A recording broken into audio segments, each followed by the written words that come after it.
आप gas cylinder book करते हो और एजेंसी बोलती है सिलेंडर 20 दिन बाद मिलेगा। कुछ शहरों में रेस्टोरेंट्स बंद हो रहे हैं, कहीं लोग 3,000-4,000 रुपए में सिलेंडर खरीद रहे हैं।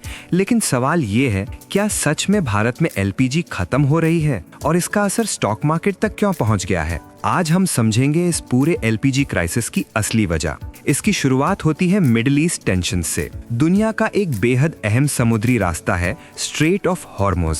दुनिया का लगभग 20% ऑयल इसी रास्ते से गुजरता है।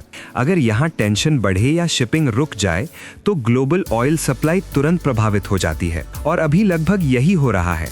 भारत अपनी जरूरत का लगभग 85 से 90% क्रूड ऑयल और लगभग 60% एलपीजी दूसरे देशों से इंपोर्ट करता है और इन इंपोर्ट्स का बड़ा हिस्सा मिडिल ईस्ट से आता है। यानी अगर वहां सप्लाई डिस्टर्ब हुई तो असर सीधा पड़ेगा LPG cylinders, petrol prices, transport cost और डेली लाइफ पर। स्टॉक मार्केट क्यों गिरती है? जब क्रूड ऑयल महंगा होता है, ट्रांसपोर्टेशन कॉस्ट बढ़ती है, कंपनीज की प्रोडक्शन कॉस्ट बढ़ती है, इन्फ्लेशन बढ़ती है और जैसे ही इन्फ्लेशन का डर आता है, स्टॉक मार्केट गिरने लगती है। इसी वजह से कई सेक्टर्स जैसे एयरलाइंस, लॉजिस्टिक्स और एनर्जी स्टॉक्स प्रेशर में आ जाते हैं। गोल्ड क्यों बढ़ता है? जब भी दुनिया में अनसर्टेनिटी बढ़ती है, इन्वेस्टर्स एक एसेट की तरफ भागते हैं, गोल्ड। क्योंकि हिस्ट्री में बार बार देखा गया है, जब मार्केट गिरती है तो गोल्ड स्ट्रॉन्ग रहता है। इसीलिए एक्सपर्ट्स पोर्टफोलियो में कुछ हिस्सा गोल्ड रखने की सलाह देते हैं। इंडिया क्या कर सकता है? एक्सपर्ट्स के हिसाब से 3 बड़े सॉल्यूशंस हैं।